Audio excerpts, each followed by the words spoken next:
ఓం నమో భగవతే వాసుదేవాయ. మోహనవాణి తెలుగు పోర్టల్ శ్రోతలకు నమస్కారం. శ్రీమద్ భాగవతం హిందీ మూలం నూతన సుఖసాగర భాగవత కథ, తెలుగులో అనువాదం శ్రీ చంగల్వల చంద్రశేఖరరావు ఐడిఏఎస్.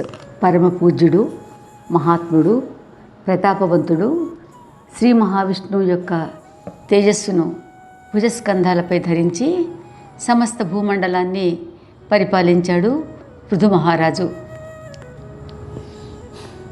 తన ఉచ్ఛిష్ట పరాక్రమంతో, తెలివితో పృథ్వీ నుంచి తాను, తన ప్రజలే కాక అందరు రాజులు, సమస్త ఋషులు, సకల దేవతలు, గంధర్వులు, కిన్నెరులు, యక్ష రాక్షస గణాలు, సకల ప్రాణులు కూడా తమకు కావలసిన ఆహారాది అన్ని ఔషధులు పొందేటట్లుగా చేశాడు.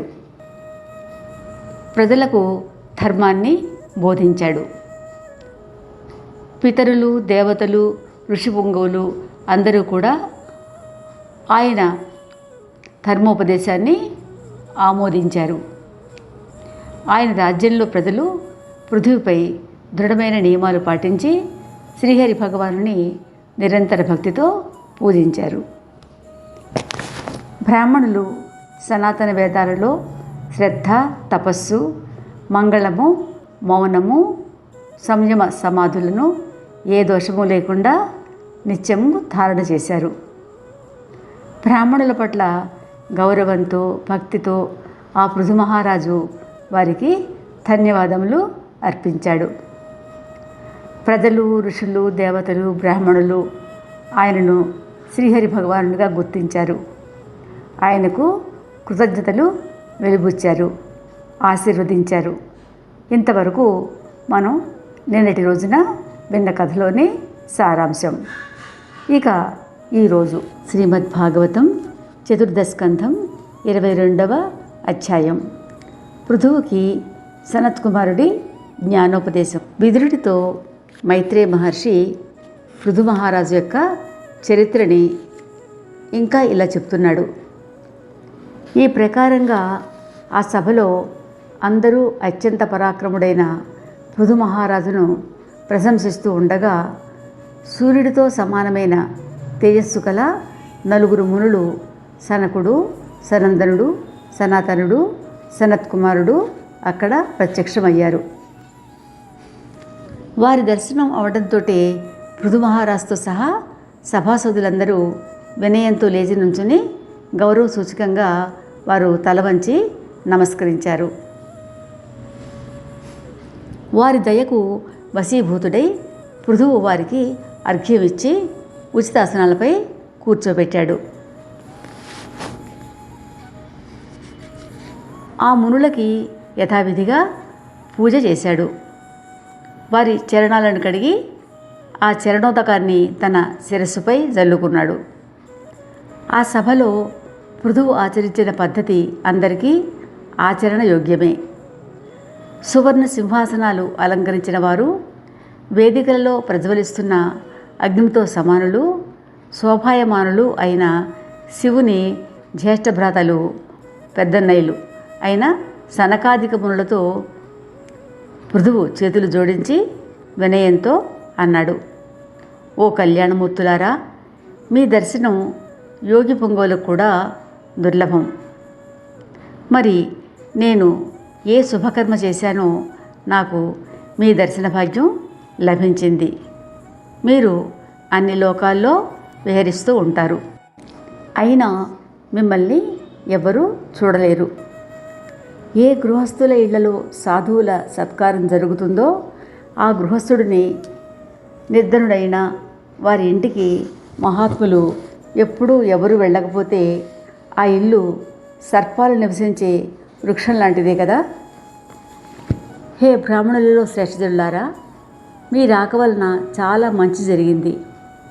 ఎందుకంటే ధైర్యవంతులైన ముముక్షువులు ఏ వ్రతాన్నైతే శ్రద్ధతో చేస్తారో అటువంటి వ్రతాన్ని మీరు బాల్యావస్థ నుంచే చేశారు. చూడడానికి మీరు బాలురులా ఉన్న పెద్దవారి వ్రతాలని ధారణ చేస్తారు. ఓ స్వాములారా, మీరు సుహృదయులైన తపస్సంపన్నులు. మీ మీద విశ్వాసంతో ఒక విషయం అడుగుతాను, దయచేసి చెప్పండి. ఈ సంసారంలో పరిశ్రమ చేయకుండా ఏ సాధనంతో కళ్యాణం అవుతుంది? పృథు మహారాజు నుడివిన సారగర్భితమైన మృదు మధుర మాటలను విని తమ చిరునవ్వుతో అందరినీ ప్రసన్నం చేస్తూ సనత్కుమారుడు ఇలా అన్నాడు: ఓ మహారాజా, అందరి ప్రాణుల హితం కోరి నువ్వు చాలా మంచి ప్రశ్న వేశావు. ఓ రాజా, నీకు భగవంతుడి గుణాలపై ఎంతో ప్రీతి ఉంది. అది అత్యంత దుర్లభం. అందుకని అది పూర్ణప్రియమైన అంతఃకరణం యొక్క విషయ వాసనల రూపమైన మలినాన్ని దూరం చేసి వేస్తుంది. పూర్తిగా శాస్త్రాలని పరిశీలించి మనుష్యుడి కళ్యాణ నిమిత్తం ఒక సాధనాన్ని నిర్ణయించారు. అది ఏమిటంటే, ఆత్మ పరమాత్మ కన్నా భిన్నమైన దాని మీద వైరాగ్యం పొందడం మరియు అందరికన్నా వేరైన సర్వత్రా వ్యాపించి ఉన్న ఆత్మ ఏదైతే నిర్గుణమైనదో అటువంటి పరమాత్మలో సంపూర్ణ ప్రీతి కలిగి ఉండడం. ఇదే ఆ సిద్ధాంత సారం.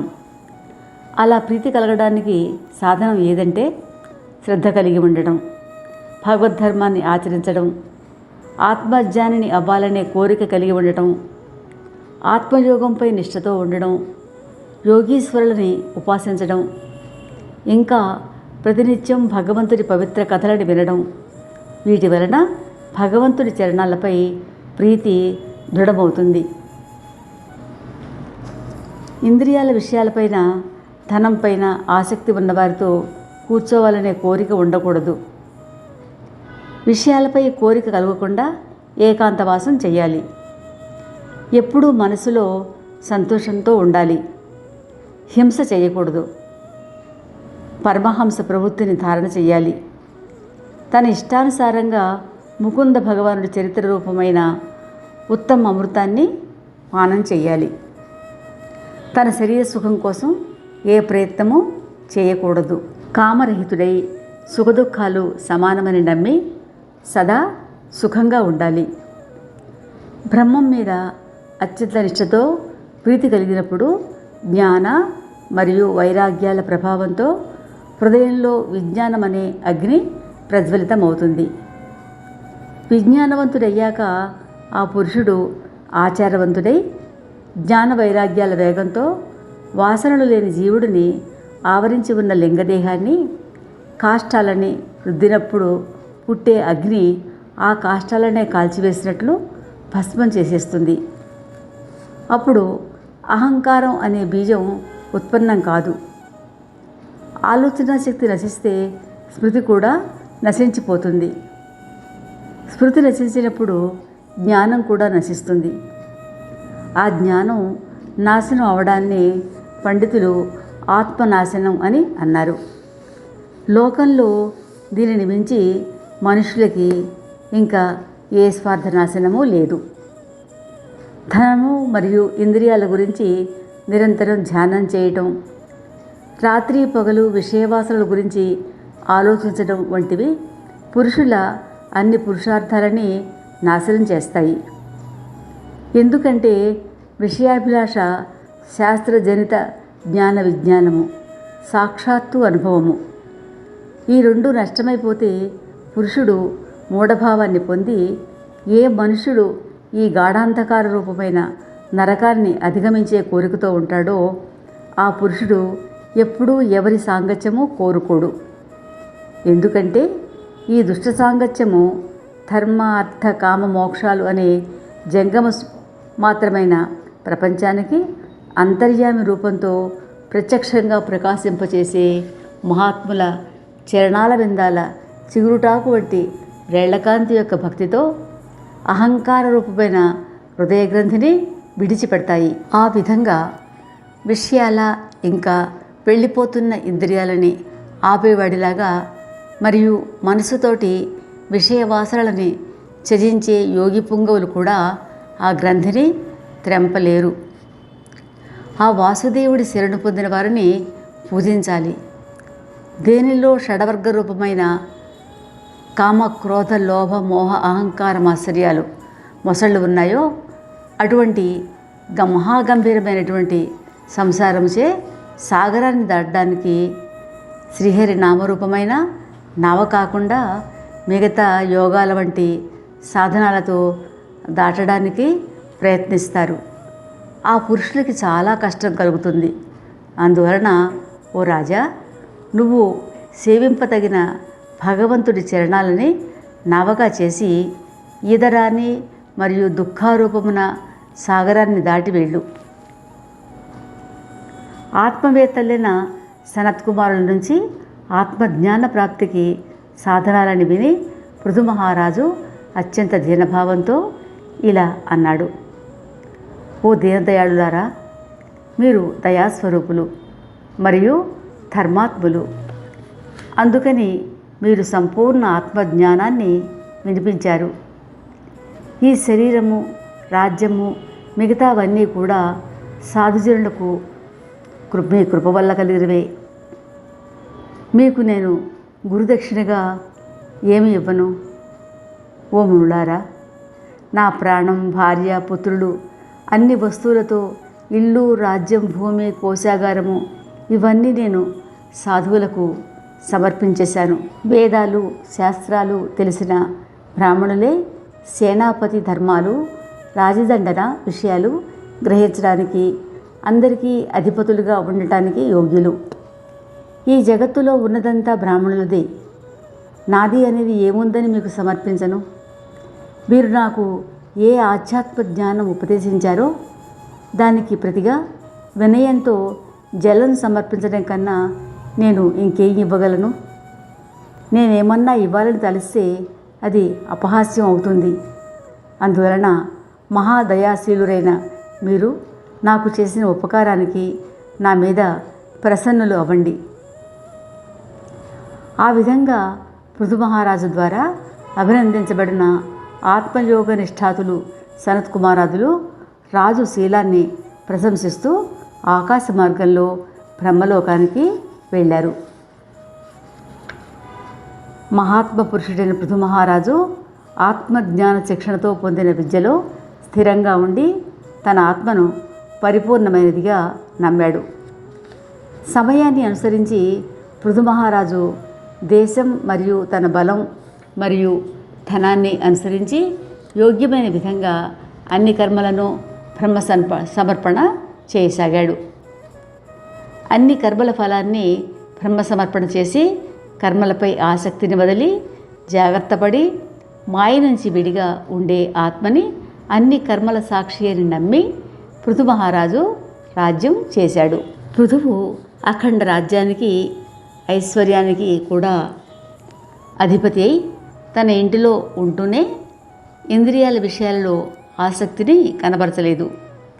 ఈ విధంగా ఆధ్యాత్మతతో యోగం చేసి కర్మలను చేస్తూ పృథు మహారాజు తన అర్చి నామధేయురాలైన భార్యయందు విజితాసురుడు, ధూమ్రకేశుడు, హర్యక్షుడు, ద్రవిడుడు, రుకుడు అనే 5 పుత్రుల్ని కన్నాడు. అందరూ లోకపాలుర గుణాలను మాత్రం పృథు మహారాజు పుణికిపుచ్చుకున్నాడు.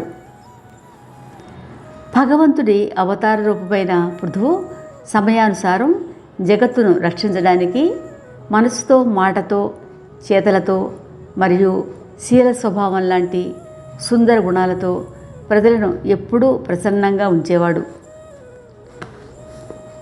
రాజు పదవిని అలంకరించిన తరువాత పృథువు ఎలాగైతే సూర్యభగవానుడు 8 నెలల పాటు భూమి మీద నీటిని గ్రహించి మిగతా 4 నెలలలో తిరిగి విశ్వానికి ఇస్తాడో, అలాగే ప్రజల వద్ద వసూలు చేసిన పనులను అవసరం అయినప్పుడు వారి యోగక్షేమాల కోసమే ఖర్చు పెట్టేవాడు.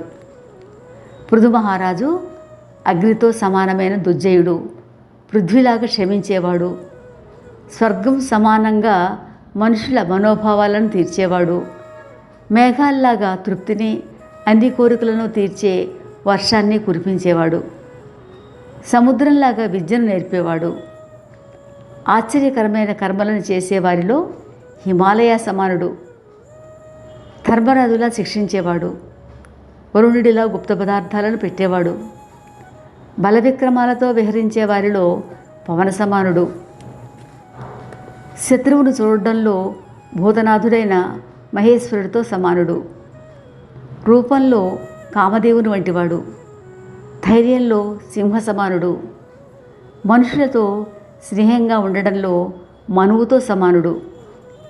మరియు ప్రభువులలో బ్రహ్మదేవునితో సమానుడు. బ్రహ్మజ్ఞానంలో బృహస్పతిని పోలినవాడు. జితేంద్రియత్వంలో సాక్షాత్తు విష్ణుమూర్తితో తుల్యమైనవాడు. గోవులు, బ్రాహ్మణులు, అలాగే భగవద్భక్తులను భక్తితో ఆదరించేవాడు. గుణాలలో మరియు పరులకు ఉపకారం చేయడంలో తనకు తానే సమానమై రాజ్యం ఏలాడు. మర్యాద పురుషోత్తముడైన శ్రీరామచంద్రుడితో సమానంగా కీర్తిని ఆర్జించాడు. శ్రీమద్భాగవతంలో చతుర్థ స్కంధంలో ఇది 22వ అధ్యాయం. రేపు ఇదే సమయానికి శ్రీమద్భాగవతంలోని చతుర్థ స్కంధంలో 23వ అధ్యాయం పృథువు వైకుంఠ పయనం మన మోహనవాణి ద్వారా విందాం. శ్రోతలకు ధన్యవాదాలు. మోహనవాణి తెలుగు పోడ్కాస్ట్ ఛానల్ని లైక్, షేర్, సబ్స్క్రైబ్ చేయండి. ప్రక్కనున్న గంటను మ్రోగించండి.